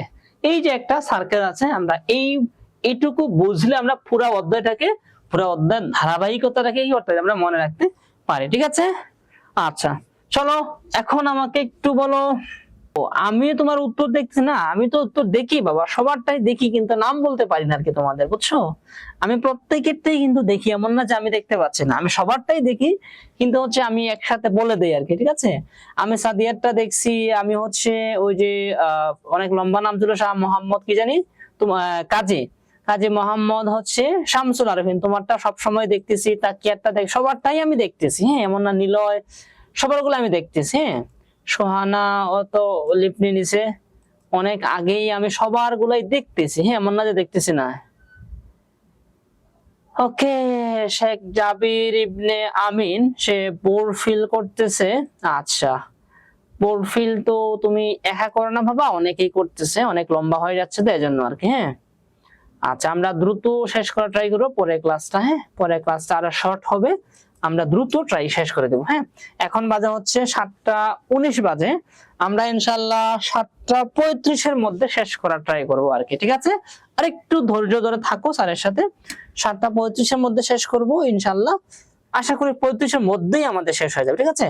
আমি তোমাদের প্রত্যেকেরটাই দেখতেছি। গ্যালাক্সি, তোমাদের অরিজিনাল নামটা লিখো। ওকে, তাইমুর আমিন, সবার গুলাই আমি দেখছি, ওকে, সাদিয়া, খুবই চমৎকার একটি স্বপ্ন যে ভবিষ্যতে একজন কৃষি অফিসার হবা, খুবই চমৎকার। আমি তোমাকে আরেকটু একটু অ্যাড করতে দিব, তুমি হচ্ছে একজন ভবিষ্যতে কৃষি গবেষক হবা, বুঝতে পারছো? অফিসার খুবই ভালো, এটা অনেক বড় একটা স্বপ্ন এবং বড় একটা কাজ, কিন্তু অফিসারের কাজ হবে কি, তুমি জাস্ট একটা রুটিন মাফিক কাজ করবা। কিন্তু তুমি যখন একজন কৃষি গবেষক হবা, তুমি কি করবা? তুমি জানো, তুমি কৃষিতে নতুন নতুন বিপ্লব নিয়ে আসার জন্য তুমি কাজ করবা। বাংলাদেশে ধরো এই মুহূর্তে ধরো 10টা ধানের বীজ আছে, তুমি যখন গবেষক হবা, তুমি যদি ধানের জিন নিয়ে গবেষণা করো, তখন কি হবে? তুমি আরো একটা ধান কিভাবে বের করা যায় সেটা নিয়ে তুমি কাজ করবা, বুঝাইতে পারছি? তুমি যদি এমন একটি ফসল নিয়ে আসো যেটা দেখা যায় বছরে 4বার ফলানো যায়, তাহলে কি হবে? আমাদের দেশের অনেক উন্নতি হয়ে যাবে, অনেক মানুষের জীবন বদলে যাবে, বুঝতে পারছো? কিংবা তুমি যদি কৃষি প্রযুক্তি নিয়ে গবেষণা করো, তাহলে দেখবা তুমি এমন একটা প্রযুক্তি বের করছো, আমাদের দেশে প্রচুর বন্যা হয়, দেখা যাবে যে বন্যার মধ্যেও কি হবে, কৃষকরা তাদের ফসলটা উৎপাদন করতে পারে, তাহলে কি হবে? তাদের জীবন বদলে যাবে। কৃষি অফিসার বেস্ট চয়েস, কিন্তু তুমি যদি কৃষি গবেষক হও কিংবা কৃষি উদ্যোক্তা হও, তাহলে তুমি আরো অনেক মানুষের লাইফে কি রাখতে পারবা? ভূমিকা রাখতে পারবা। সাদিয়া, বুঝতে পারছো? তোমার স্বপ্নটা অনেক সুন্দর লাগছে, তার কাছে অনেক ধন্যবাদ তোমাকে এবং অভিনন্দন তোমার স্বপ্নের জন্য। আচ্ছা আচ্ছা, জিডিপি, দীপান্বিতা বলছিল জিডিপির ফুল মিনিং হচ্ছে গ্রস ডোমেস্টিক প্রোডাকশন, ঠিক আছে? গ্রস ডোমেস্টিক প্রোডাকশন, হ্যাঁ। আচ্ছা, তারপরে ওরে বাবা, ঘুমায় গেছিল বিহান, আমারও তো ঘুম চলে আসে বাবা, ক্লাস করাইতে তোমাদেরকে। আচ্ছা, সোহানা কমেন্ট তো অনেকবার দেখছি, তোমার নাম অনেকবার বলছে। আচ্ছা ঠিক আছে, সাইবার সিকিউরিটি অফিসার হব, সাইবার সিকিউরিটি অফিসার, হ্যাঁ সাইবার সিকিউরিটি হচ্ছে অনেক বড় একটা কাজ এবং এই যুগে খুবই গুরুত্বপূর্ণ, বুঝতে পারছো? সাইবার সিকিউরিটিটা হচ্ছে এই যুগে সবার লাইফটা অনেক হুমকি। এক সময় হচ্ছে আমরা ছোটবেলা রাস্তাঘাটে গেলে আমাদের অনেক ক্ষতি হওয়ার সম্ভাবনা ছিল, কিন্তু এখন আমরা রাস্তাঘাটে যাই না, এখন আমরা ডিজিটালি বসবাস করি, তাই না? তো ডিজিটালি বসবাস করার ক্ষেত্রে আমাদের অনেক সময় হচ্ছে আমরা অনেক ধরনের প্রতারণার শিকার হই, আমাদের অনেক তথ্য হ্যাক হয়ে যায়, ধরো ফেসবুক আইডি হ্যাক হয়ে যায়, আমাদের কম্পিউটার হ্যাক হয়ে যায়, ঠিক আছে? তো সেক্ষেত্রে সাইবার সিকিউরিটি এক্সপার্ট যদি তুমি হইতে পারো, তুমি অনেক বড় বড় কাজ করতে পারবা, বুঝাইতে পারছি? তুমি প্রথমত টাকা পয়সা তো প্রচুর ইনকাম করা যাবেই, একই সাথে হচ্ছে তুমি অনেক মানুষের লাইফ সেভ করে দেবা, বুঝতে পারছো? অনেক বড় বড় বিপদ থেকে মানুষকে উদ্ধার করতে পারো। উৎস, ঠিক আছে, উৎস তোমার কথা আমি শুনলাম, এই জন্য তোমাকে বললাম এই কথা, ঠিক আছে? আচ্ছা তারপরে হচ্ছে আরো আছে হচ্ছে তাকিয়া কি বলছিল, it's let's start class, okay Takiya start করে দিচ্ছি, ঠিক আছে ঠিক আছে। কাজী হচ্ছে শামসুল আরেফিন, ঠিক আছে, অভিনন্দন, তোমার যে কোনো একটা ধীরে ধীরে তুমি বুঝে ফেলবা, একটু সময় নাও, দেখবা কোনটা তোমার কাছে বেশি ভালো লাগবে, ইনশাআল্লাহ তুমি সেটাই হবে আর কি। আমি তোমাদের সবার জন্য শুভকামনা জানাই যে তোমাদের প্রত্যেকের স্বপ্ন যেটা হইতে চাও সেটা যেন পূরণ হয়, ঠিক আছে? চলো আমরা তাহলে পরে ক্লাসে যাই। পরে ক্লাস বলতে আমাদের হচ্ছে লাস্ট অধ্যায় 13তম, এটা সম্ভবত 12তম ছিল, 12তম অধ্যায়টা নাকি 13তম, আমি একটু কনফিউজ আছি অধ্যায়টা নিয়ে, নাম্বারটা নিয়ে, কিন্তু বাংলাদেশ ও আঞ্চলিক সহযোগী সংস্থা, এটা হচ্ছে কনফার্ম আর কি। এটাতে দেখো অধ্যায়ের নামটা সম্ভবত 12তম হইতে পারে আর কি, ঠিক আছে? দেখো কি কি বিষয় আমরা দেখবো, এটা খুবই শর্ট করে আলোচনা করব, খুবই কম আলোচনা আছে এবং ইজিলি আমি শেষ করে দেবো ইনশাআল্লাহ। আমি বলছি যে 35-এর মধ্যে শেষ করে দেবো ইনশাআল্লাহ, হ্যাঁ? ওকে, তোমরা এখন আর কোনো সাথে যাইও না, কুইক ফিনিশ, ঠিক আছে বাবা, আমি কুইক শেষ করে দিব দ্রুত। চলো আমরা হচ্ছে ওকে শেষ করে দিচ্ছি। চলো আন্তর্জাতিক সহযোগিতা গুরুত্ব আমরা দেখব, যে আন্তর্জাতিক সহযোগিতা মূলত কি এবং সেটার গুরুত্ব কি, এগুলা দেখবো। তারপর হচ্ছে বিভিন্ন প্রতিষ্ঠান আছে, তার মধ্যে ইউনিসেফ আছে, ইউনেস্কো আছে, ইউএনডিপি আছে, ফাও আছে, বিশ্ব হু আছে, তারপরে ইউএনপি আছে, ইউএনএফপি আছে, এবং বাংলাদেশে এগুলা লক্ষ্য উদ্দেশ্য কার্যক্রমগুলো আমরা দেখব, এবং বাংলাদেশে এসব প্রতিষ্ঠান কি ধরনের কাজ করছে সেগুলো কিন্তু আমরা মূলত দেখবো এখান থেকে, ঠিক আছে? প্রথমটা আমরা বলছিলাম যে আন্তর্জাতিক সহযোগিতার প্রয়োজনটা কি, সেটা দেখো যে পৃথিবীতে কয়টা দেশ আছে। পৃথিবীতে 195টি দেশ আছে, স্বাধীন দেশ আর কি এগুলো, হ্যাঁ? আরো অনেক দেশ থাকতে পারে, বাট এগুলো হচ্ছে স্বীকৃত স্বাধীন দেশ। এই দেশগুলো হচ্ছে কি কোনো একটা দেশই একা কখনোই চলতে পারবে না, বুঝতে পারছো? কখনো একা, আমরাও কিন্তু ব্যক্তিগত লাইফে একা চলতে পারি না, আমাদের আশপাশের মানুষের কি লাগে, সহযোগিতা কিন্তু লাগে। এরকম প্রত্যেকটা দেশ তার পক্ষে একা চলা সম্ভব হয় না, পারস্পরিক সহযোগিতার মাধ্যমে কি করতে হয়, তাকে উন্নয়নে চালিয়ে যেতে হয়, ঠিক আছে? তারপরে দেখো আছে খাদ্য, শিক্ষা, স্বাস্থ্য, সংস্কৃতি, অর্থনীতি পারস্পরিক সহযোগিতা রয়েছে, ঠিক আছে? তারপরে দেখো যেমন বাংলাদেশ স্বাস্থ্য ও শিক্ষা খাতে আন্তর্জাতিক সহযোগিতা গ্রহণ করে থাকে। আচ্ছা, আমরা মোটামুটি বুঝতে পারছি যে আন্তর্জাতিক সহযোগিতার প্রয়োজনটা কি। ছোট্ট একটা উদাহরণ দিই, যেমন ধরো আমাদের অনেক ইলিশ আছে, হ্যাঁ, আমাদের অনেক কি আছে, ইলিশ আছে। তো সেই ইলিশগুলো আমরা খাই, একই সাথে কি করি, আমরা পার্শ্ববর্তী দেশে সেটাকে রপ্তানি করি বা অন্য দেশে আমরা রপ্তানি করি। অথবা ধরো আমাদের তৈরি পোশাক, যে গার্মেন্টস শিল্প যেটা আছে, সেটা আমরা প্রচুর বৈদেশিক মুদ্রা অর্জন করি কি, গার্মেন্টস শিল্প দিয়ে। তো আমরা হচ্ছে, এবং আমাদের গার্মেন্টস শিল্পগুলো কোথায় যায়, আমেরিকা, কানাডা, বড় বড় কান্ট্রিতে কিন্তু ওগুলা যাচ্ছে। তো সেক্ষেত্রে আমাদের যদি ওই কান্ট্রিগুলোতে অ্যাক্সেস না থাকতো, আমরা যদি আমাদের পণ্যগুলা ওই দেশে পাঠাইতে না পারতাম, তাহলে কি হইতো, আমাদের অর্থনীতিতে অনেক কমতি থাকতো, আমরা যেই মুদ্রা ওখান থেকে অর্জন করতে সেটা আমরা করতে পারতাম না। এক্ষেত্রে আন্তর্জাতিক সহযোগিতা, আন্তর্জাতিক লেনদেনের গুরুত্ব অনেক বেশি, তোমরা বুঝে ফেলছো, আমি আর কিছু বলছি না। আসো আমরা প্রথমে দেখবো যে ইউনিসেফ। ইউনিসেফের পূর্ণ নামটা যদি তোমরা দেখো, যে ইউনিসেফ যতগুলো প্রতিষ্ঠান আছে, প্রত্যেকটা প্রতিষ্ঠানের মাদার অর্গানাইজেশন আছে, মানে মূল সংগঠন কি, সেটা হচ্ছে ইউনাইটেড নেশন বা জাতিসংঘ। সেই জাতিসংঘের অনেকগুলা অঙ্গ সংগঠন আছে, বুঝতে পারছো? একটা বড় প্রতিষ্ঠান, সেটার অধীন আরো ছোট ছোট অনেকগুলো প্রতিষ্ঠান আছে, বা স্পেসিফিক কিছু প্রতিষ্ঠান আছে। তার মধ্যে একটা হচ্ছে ইউনিসেফ। ইউনিসেফের ফুল মিনিংটা দেখো কি আছে, যে United Nations international children's emergency fund, ঠিক আছে, এটা হচ্ছে ইউনিসেফ। এটা গঠন করা হয়েছে কত সালে? 1946 সালে। হ্যাঁ, আচ্ছা, এটা সদর দপ্তর মানে হেড অফিস কোথায় আছে? নিউ ইয়র্কে আছে, ঠিক আছে, মানে যুক্ত রাষ্ট্রতে আছে। এবং এই ইউনিসেফ হচ্ছে একবার নোবেল পুরস্কার পাইছিল, সেটা কত সালে? 1965 সালে নোবেল পুরস্কার তারা পেয়েছিল। এবং বাংলাদেশেও তারা কাজ করছে। বাংলাদেশে কি কাজ করছে? যে বাংলাদেশে 1951 সালে কাজ শুরু করছে, কিন্তু নিয়মিত কার্যক্রম শুরু করছে 1977 সালে। অর্থাৎ তারা, এই যে ইউনিসেফ, তারা হচ্ছে আমাদের স্বাধীনতার পূর্বে অর্থাৎ পাকিস্তান পিরিয়ডে তারা কাজ শুরু করছিল, কিন্তু শুরু জাস্ট আসছিল আর কি তারা 1951 সালে, কিন্তু নিয়মিত কার্যক্রম শুরু করছে আরো অনেক পরে, প্রায় কত 22-23 বছর পরে, স্বাধীনতার পরে শুরু করছে আর কি 1977 সাল থেকে, ঠিক আছে। আচ্ছা, তাহলে এটা আমরা দেখলাম। পরবর্তীতে আমরা আসবো হচ্ছে ইউনিসেফের, এটা তো মেইন কাজই রয়ে গেল নাকি? আচ্ছা, ইউনিসেফের মূল কাজগুলো যদি আমরা দেখি, দেখো মূল কাজ কি, যে তারা হচ্ছে মাত্র ফুল মেইনটা আমরা দেখছিলাম কি, যে ইমার্জেন্সি চিলড্রেন ফান্ড। হ্যাঁ, তারা মূলত চিলড্রেন ফান্ড, হ্যাঁ, এইটা নিয়ে তারা মূলত কাজ করে।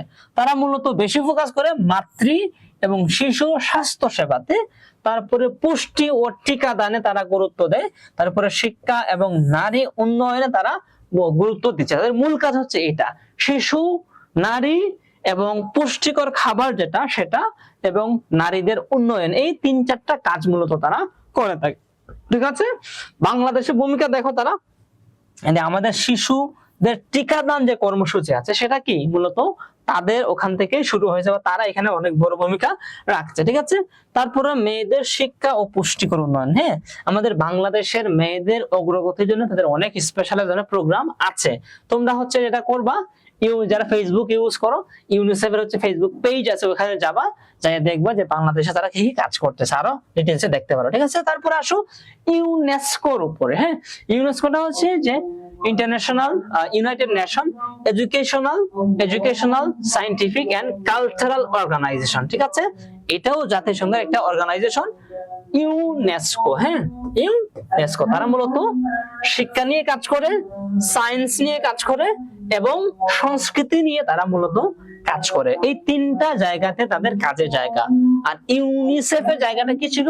শিশু, নারী, পুষ্টিকর খাবার, এগুলা কিন্তু তাদের ওই কাজ ছিল। আর ইউনিসেফের কাজ হচ্ছে মূলত এগুলা, ঠিক আছে। তারা গঠন হয়েছে কত সালে? এটাও 1900 কত সালে? 46 সালে গঠন হয়েছে। এবং এটার সদর দপ্তর অথবা হেড অফিস হচ্ছে কোথায়? প্যারিসের, ফ্রান্সে অথবা প্যারিসে আর কি, ঠিক আছে, সদর দপ্তর। বাংলাদেশে কার্যক্রম শুরু করছে 1972 সালে। হ্যাঁ, অর্থাৎ স্বাধীনতার পরে তারা কাজ শুরু করছে। তাদের মূল কাজ যদি দেখো, আমি আগেই বলছিলাম যে শিক্ষা, বিজ্ঞান এবং সংস্কৃতি, এই জায়গাগুলোতে তারা কাজ করে।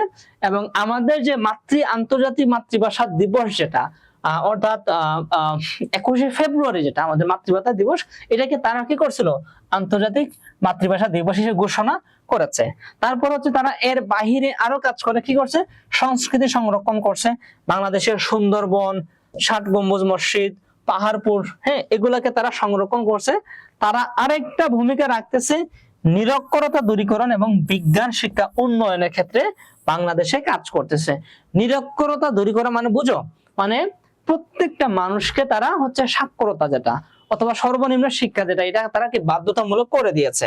এবং তাদের অনেক রিকমেন্ডেশন আছে, তারা ডিরেক্টলি করে দেয় না। অনেক ক্ষেত্রে হচ্ছে বাংলাদেশের যে সরকার আছে বা আমাদের নীতি নির্ধারণী পর্যায়ে যারা আছে, তাদেরকে তারা কি করে? অনেক রিকমেন্ডেশন দেয় যে তোমরা এই কাজগুলো করো, ঠিক আছে। এইভাবে তারা কাজ করে আর কি, ঠিক আছে। তারপরে হচ্ছে আমরা আরো সামনে যাইয়া দেখবো যে ইউএনডিপি। ইউএনডিপি হচ্ছে তোমার জাতিসংঘের আরেকটা প্রোগ্রাম, সেটা কি? Development programme, united nation development programme, UNDP. হ্যাঁ, তারা কি করছে? কত সালে গঠন হয়েছে? 1965 সালে। হ্যাঁ, অর্থাৎ ইউনিসেফ এবং ইউনেস্কো গঠন করার আরো প্রায় 20 বছর বা 19 বছর পরে গঠন হয়েছে আর কি, ঠিক আছে। এবং এটা সদর দপ্তরও নিউ ইয়র্কে, মানে যুক্তরাষ্ট্রে। আমরা ইউনিসেফের সদর দপ্তর কোথায় দেখছিলাম? আমেরিকাতে দেখছিলাম। এটারও সদর দপ্তর কোথায়? আমেরিকাতে। তারা কি কাজ করে? তারা মূলত ডেভেলপমেন্ট কাজ। কি কাজ? ডেভেলপমেন্ট কাজ, অর্থাৎ উন্নতি ধরনের কাজ করে। সেই ক্ষেত্রে কি করে? তারা দারিদ্র দূরীকরণ করে, তারপরে গণতান্ত্রিক শাসন প্রতিষ্ঠা করে। হ্যাঁ, তোমরা দেখবা যে ইউএনডিপির যে কাজগুলো আছে, হ্যাঁ, বাংলাদেশে তারা ঋণ দেওয়ার ক্ষেত্রে, হ্যাঁ, তারা যখন ঋণ দিতে যাবে অনেক উন্নয়ন প্রকল্পে, তারা এটা ইনশিওর করবে যে বাংলাদেশে কি গণতান্ত্রিক শাসন আছে কি নাই, এটা দেখে কিন্তু তারা এরকম ঋণ দিয়ে থাকে বা তাদের যে কাজ সেটা পরিচালনা তারা করে থাকে। তারপর হচ্ছে পরিবেশ এবং এনার্জি সংরক্ষণ।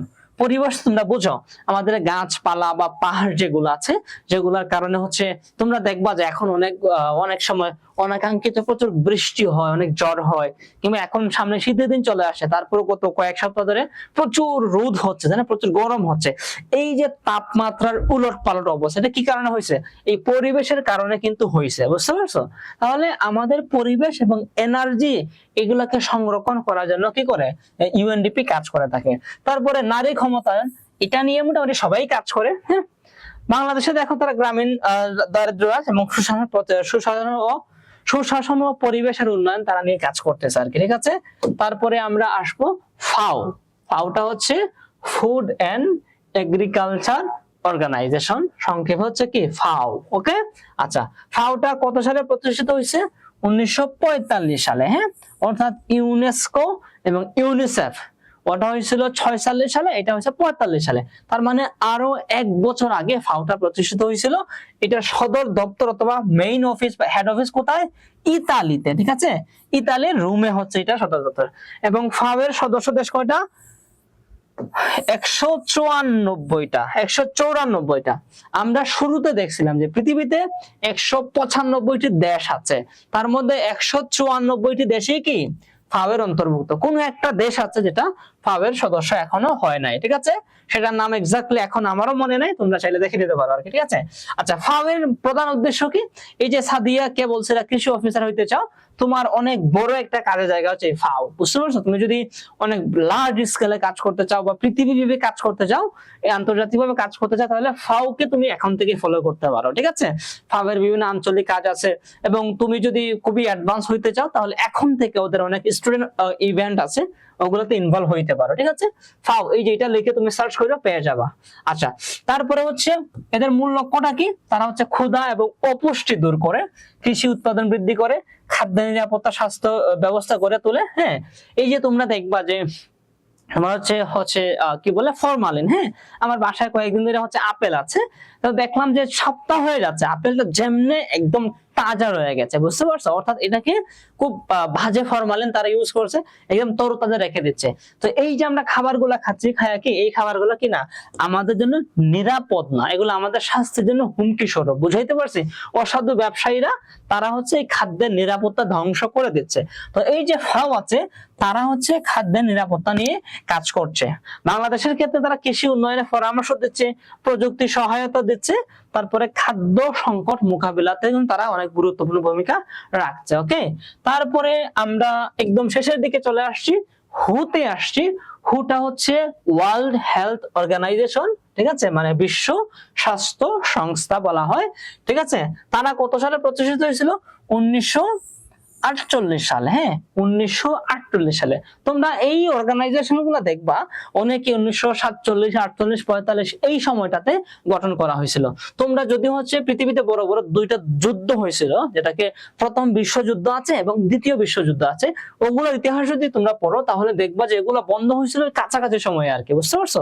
ওই 45, 48 এর একটু আগে, এটা মেবি 40 সালের দিকে বন্ধ হয়েছিল। এরপরে হচ্ছে পৃথিবীটাকে নতুন করে গুছানোর জন্য অনেক ধরনের উদ্যোগ নেওয়া হয়েছিল আর কি। তার মধ্যে হচ্ছে এটা এরকম আর কি, এরকম আরো অনেক সংগঠন যেগুলো আছে অধিকাংশই কিন্তু এরকম হচ্ছে। তাহলে এই যে হু যেটা বা বিশ্ব স্বাস্থ্য সংস্থা, এটা কবে? 1948 সালে। ওই সময় হচ্ছে আমাদের বাংলাদেশ কোন পিরিয়ডে? পাকিস্তান পিরিয়ডে। 47 হচ্ছে আমরা হচ্ছে ব্রিটিশদের থেকে পাকিস্তানের অন্তর্ভুক্ত হইলাম, ওই সময় হচ্ছে কি হয়েছিল? এই তোমার হুটা প্রতিষ্ঠিত হয়েছিল। এটা হচ্ছে সদর দপ্তর বা হেড অফিস কোথায়?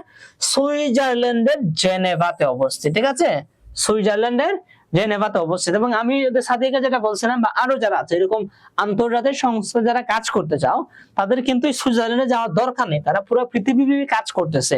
তুমি চাইলে এদের বাংলাদেশ অফিসে জয়েন করতে পারবা, কিংবা এশিয়া অনেক অফিসে জয়েন করতে পারবা, ঠিক আছে। আচ্ছা, তারপরে দেখো মূল লক্ষ্য কি?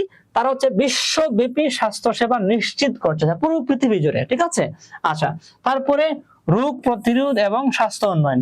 তোমরা হচ্ছে দেখবা, তোমরা মনে আছে তোমাদের, বেশি দিন হয় না, 3-4 বছর হয়েছে আর কি, মাত্র 2020 সালে যখন কোভিড-19 যখন আসলো না, মানে করোনা ভাইরাস যখন আসছিল 2019 সালে, 20 সালের শুরুর দিক থেকে, তো ওই সময়ে সবচেয়ে বেশি ভূমিকা রাখছে কি ফাও, ওই হু মানে বিশ্ব স্বাস্থ্য সংস্থা।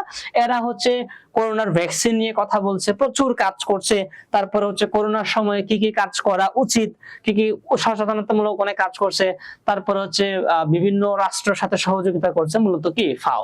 তো তারা হচ্ছে রোগ প্রতিরোধ এবং স্বাস্থ্যের উন্নয়নে কাজ করে। বাংলাদেশে তারা কি কাজ করে দেখো, যে বাংলাদেশে কয়েকটা হচ্ছে বড় বড় রোগ ছিল আর কি, তার মধ্যে ছিল হাম, টিটেনাস, তারপরে পোলিও। এই পোলিও রোগটা হচ্ছে অনেক ভয়ঙ্কর পর্যায়ে বাংলাদেশে ছিল, আমি নিজেও শুনছি। তো এগুলার ক্ষেত্রে তারা কি করছে, অনেক ভূমিকা রাখছে ফাও, ওই হু। 6টি ঘাতক রোগ প্রতিরোধ করছে হু। তারপর হচ্ছে মাতৃ ও শিশু মৃত্যুর হার অনেকটা কমাইছে। তারপরে ম্যালেরিয়া, কলেরা নিয়ন্ত্রণে নিয়ে আসছে। আমিও ছোটবেলা দেখছি অনেক মানুষের এরকম কলেরা হইতো, কলেরা ম্যালেরিয়াটা আমি অনেক দেখছি আর কি, তোমরা তো দেখো নাই হয়তো, আগে অনেক বেশি ছিল আর কি। তো তারা হচ্ছে মূলত বাংলাদেশে অনেক অবদান রাখছে এগুলা নিয়ন্ত্রণে নিয়ে আসার ক্ষেত্রে। হ্যাঁ, তারপর দেখো আমরা একদমই শেষে চলে আসছি। ইউএনএফপিএটা কি, যে ইউনাইটেড নেশনস পপুলেশন ফান্ড। আমরা একটু আগে অর্থাৎ 10 নম্বর যে অধ্যায়টা পড়ছিলাম, জনসংখ্যা এবং উন্নয়ন, তো এরা হচ্ছে মূলত এগুলা নিয়ে কাজ করে আর কি, বুঝতে পারছো? তারা পপুলেশন অর্থাৎ জনসংখ্যা সংগঠন, তারা এগুলা নিয়ে কাজ করে। এরা কত সালে প্রতিষ্ঠিত হয়েছে? 1969 সালে, ঠিক আছে? অর্থাৎ আমাদের দেশে তখন মুক্তিযুদ্ধ চলতেছিল আর কি। আমরা জানি 70-এর গণ অভ্যুত্থান আছে না, 69-এর গণ অভ্যুত্থান, ওই সময় তারা প্রতিষ্ঠিত হয়েছিল নিউ ইয়র্কে, মানে যুক্তরাষ্ট্রে বা আমেরিকাতে তারা প্রতিষ্ঠিত হয়েছিল। হ্যাঁ, আচ্ছা, তাদের কাজ কি দেখো, পরিবার পরিকল্পনা, সংখ্যা নীতি গবেষণা, নারীর ক্ষমতায়ন। হ্যাঁ, বাংলাদেশের ভূমিকা হচ্ছে পরিবার পরিকল্পনা কর্মসূচি। তারপরে সবচেয়ে বড় যে ভূমিকাটা, এটা হচ্ছে সবচেয়ে বড় একটা ভূমিকা আর কি। হ্যাঁ, এই যে বাংলাদেশে যে আমাদের যে সবচেয়ে সবার প্রিয় যে ঢাকা বিশ্ববিদ্যালয় আছে, সেই বিশ্ববিদ্যালয় হচ্ছে পপুলেশন সায়েন্স নামে একটা বিভাগ তারা প্রতিষ্ঠা করছে। এটা হচ্ছে অনেক বড় একটা অ্যাচিভমেন্ট, এবং এই বিভাগটা কিন্তু এখনো কিন্তু আছে। তোমরা এখন ক্লাস 8-এ পড়তেছো, তোমরা হচ্ছে 2 বছর পরে 4 বছর পরে হচ্ছে তোমরা এডমিশন দিবা, দিয়ে যারা ঢাকা বিশ্ববিদ্যালয়ের স্বপ্ন দেখো, তোমরা হচ্ছে এই পপুলেশন সায়েন্স বিভাগ নামে একটা বিভাগ তোমরা পেয়ে যাবে আর কি। তো এই যে এদের অনেক বড় একটি অবদান হচ্ছে এই প্রতিষ্ঠানটা, তারা এই বিভাগটা তারা প্রতিষ্ঠা করে গিয়েছে। আমরা একদমই শেষে চলে আসছি। লাস্ট একটা অধ্যায়, একটা স্লাইড হচ্ছে যে বাংলাদেশ ও বাংলাদেশের আন্তর্জাতিক সংস্থাগুলোর সঙ্গে বাংলাদেশের যে সম্পর্ক আছে, সেটা যে বাংলাদেশ জাতিসংঘের সক্রিয় সদস্য। তোমরা দেখবো যে প্রতি বছর এই যে সাধারণ যে সভা হয়, সেখানে হচ্ছে আমাদের দেশ প্রধান গিয়ে থাকেন। রিসেন্টলি হচ্ছে আমাদের যে বর্তমান যিনি শাসক আছেন, doctor professor Mohammad Yunus sir, উনি কিন্তু কয়েকদিন আগে মাত্র গিয়ে আসছে, ঠিক আছে? তারপরে মানবাধিকার, শান্তি রক্ষা, উন্নয়ন কার্যক্রমে অংশগ্রহণ করে। আমাদের যে মিলিটারি যেটা আছে, মানে আমাদের আর্মি যারা আছে, আর্মিরা কিন্তু কি করছে, বিশ্বব্যাপী শান্তি রক্ষা মিশন, এই যে শান্তি রক্ষা মিশন, এখানে অনেক বড় একটা ভূমিকা রেখেছে এবং বিশ্বব্যাপী পরিচিতি লাভ করেছে, বুঝতে পারছো? তো এখানেও বাংলাদেশের অবদান আছে। তারপরে আন্তর্জাতিক সহযোগিতা এবং সম্প্রীতি বৃদ্ধিতে অনেক বড় অবদান তারা রাখতেছে। যেমন ধরো এই যে রিসেন্টলি যখন গত 1-2 বছরের মধ্যে যখন ডক্টর ইউনূস স্যার যখন ক্ষমতায় আসলো, তিনি হচ্ছে কি করছে, এই যে রোহিঙ্গা যে সমস্যাটা ছিল, এই সমস্যাটা সমাধানের জন্য কি করছে, তিনি আন্তর্জাতিক সবাইকে একসাথে নিয়ে এসে চাপ প্রয়োগ করে মোটামুটি পুরোপুরি সমাধান হয়নি, কিছুটা হইলো কি একটু ইমপ্রুভ হয়েছে। তারপরে হচ্ছে ধরো এই যে সবচেয়ে বড় একটা ক্রাইসিস হচ্ছে তোমার হচ্ছে কি বলে এটা, প্যালেস্টাইনের যে ক্রাইসিসটা আছে, ওখানে হচ্ছে বাংলাদেশ মাঝে মাঝে ভূমিকা রাখতেছে। মোটামুটি সব জায়গাতে কি আছে, সম্প্রীতি বজায় রাখতে বাংলাদেশ মোটামুটি কাজ করছে। তো আমরা একদমই শেষে, তোমরা আমাকে বলছিলা হচ্ছে তাড়াতাড়ি শেষ করতে, এই জন্য হচ্ছে আমি আর এমসিকিউতে যাচ্ছি না, এবং আমি তোমাদেরকে প্রমিস করছিলাম যে হচ্ছে 45-এ মনে হয় শেষ, নাকি 35-এ বলছিলাম। হ্যাঁ, ঠিক আছে। সফটওয়্যার ইঞ্জিনিয়ার হইতে চায় সোহানা, অভিনন্দন, তোমার স্বপ্নের জন্য শুভকামনা থাকলো। হ্যাঁ, আচ্ছা ঠিক আছে। ও একসাথে দেখা গেছিল না, আমি তখন দেখি নাই তৈরি তোমার মেসেজটা। আচ্ছা ঠিক আছে, সবকিছু মিলাইয়া তোমরা বুঝতে পারছো কিনা? Will there be on no more version class on BJ? আরো দুই একটা হবে, হ্যাঁ, আরো দুই একটা হওয়ার কথা, বাট আমি এক্স্যাক্টলি বলতে পারছি না আর কি। হ্যাঁ, বাট হয়তো হবে আরো। হ্যাঁ, আচ্ছা, নিলয়কে বললাম আর কি উত্তরটা। তারপরে হচ্ছে understand sir, okay. Ahmed, thank you. তারপরে হচ্ছে তাইবা দেখাবে আগের স্লাইড গুলা, মানে কোনগুলা, তো এটা আচ্ছা আমি হচ্ছে এই স্লাইডটা হচ্ছে তোমাদের গ্রুপে দিয়ে দিব, আর লেকচার শেষ যেটা ওইটা হচ্ছে তোমরা ওয়েবসাইটে পেয়ে যাবে আর কি, পুরো স্লাইডটা দিয়ে দাও, টেনশনের কিছু নেই, ঠিক আছে। ওকে, তাহলে আজকে এখানেই থাকো তোমরা সবাই।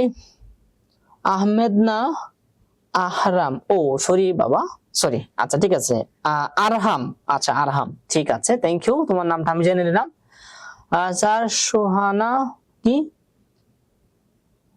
কি বলছো তাইবা, বুঝি নাই স্যার, সোনাগুলার বুঝি নাই আমি এক্স্যাক্টলি, একবার ক্লিয়ার করে বলো।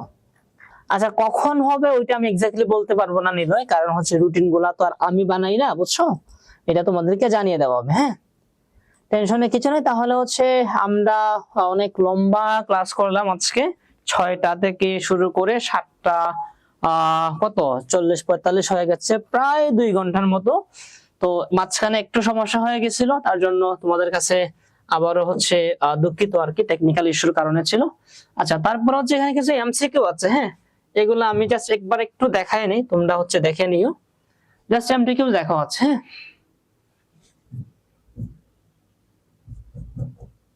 এমসিকিউ গুলো দেখো আছে। প্রথমটা ছিল ইউনিসেফ প্রতিষ্ঠিত হয়েছিল, আমি শুধু উত্তরগুলো বলে দিচ্ছি তোমাদেরকে, তোমরা অপশনগুলো দেখে নিও। আচ্ছা, ইউনিসেফ প্রতিষ্ঠিত হয়েছিল আমরা দেখছিলাম 1946 সালে। তারপরে ইউনেস্কো সদর দপ্তর হচ্ছে প্যারিসে অবস্থিত। তারপরে তুমি যদি আরো সামনে আসো, হ্যাঁ ইউএনডিপি গঠিত হয়েছিল 1965 সালে দেখছিলাম। তারপরে ফাও ফাও যেটা স্বাস্থ্য সংস্থা, যেটা সেটা কি রোমে অবস্থিত সদর দপ্তর। তারপরে আমরা আসবো আরো সামনে এসে দেখবো যে ফাও হু যেটা ছিল, ও সরি আমি একটা ভুল করে আসছি, ফাওটা ছিল হচ্ছে তোমার হচ্ছে ওই যে ফুড অর্গানাইজেশন যেটা সেটা, আর হু হচ্ছে কি স্বাস্থ্য অর্গানাইজেশন। হ্যাঁ, এই যে স্বাস্থ্য, হুটা হচ্ছে বিশ্ব স্বাস্থ্য সংস্থা, সেটা প্রতিষ্ঠিত ছিল কত সালে, 1948 সালে, আমরা একটু ক্লাসে পড়ছি। তারপর হচ্ছে ইউএনএফপিএ যেটা, সেটা কত সালে, 1969 সালে। আমি গণ অভ্যুত্থানের কথা বলছি না, আমাদের বাংলাদেশে যে গণ অভ্যুত্থান, তোমরা একটা কাজ করবা, যখন এগুলা পড়বা তোমার পরিচিত কোন শব্দের সাথে এটাকে মিলাইয়া নিবা, তাহলে কি থাকবে তোমাদের সহজে মনে থাকবে। তারপরে আরেকটা আছে দেখো, যে ইউনিসেফ নোবেল পুরস্কার পাইছিল কত সালে, 1965 সালে, ঠিক আছে।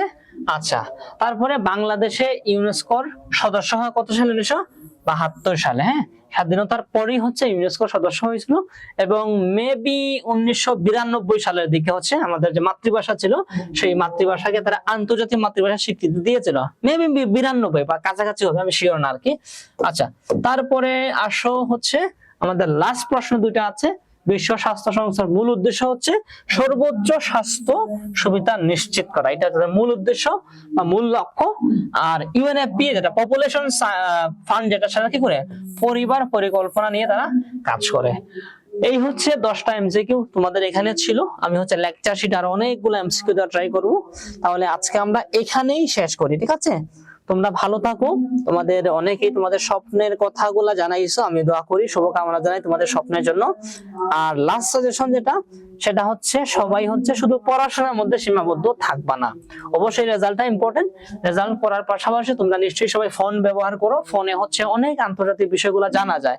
এই যে যেই সংগঠনগুলো বললাম, ওই যে ফাও এর কথা বলছি, হু এর কথা বলছি, যারা যেখানে কাজ করতে চাও বা যাদের কার্যক্রম দেখতে চাও, এখন থেকে ওগুলো ট্রাই করো আর কি। হ্যাঁ, আর এই ক্ষেত্রে কোনো সহযোগিতা লাগলে, যে কোনো সময় কোনো একটা এক্সট্রা বিষয়ে যদি সহযোগিতা লাগে, অবশ্যই স্যারকে নক দিও, স্যার তোমাদের গ্রুপে আছে, ঠিক আছে। অথবা তোমরা বইলো যে আমরা ওই স্যারের সাথে কথা বলতে চাই, ঠিক আছে। ওকে বাবা, ঠিক আছে, সবাই ভালো থাকো, আল্লাহ হাফেজ।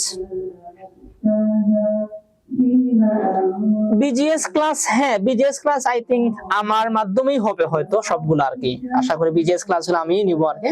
তারপর দেখো সমস্যা নেই, আমি না ছাড়া অন্য কেউ নিল, খুব ভালো করে সবাই ক্লাস নেওয়া ট্রাই করেন, ঠিক আছে। ঠিক আছে, টেনশন করিও না, অন্য কেউ ক্লাস নিলেও যদি সমস্যা থাকে স্যারকে বললে সলভ করে দেবো, কোনো সমস্যা নাই। তাহলে আজকে ভালো থাকো, এখানে রাখি, সবাইকে আল্লাহ হাফেজ।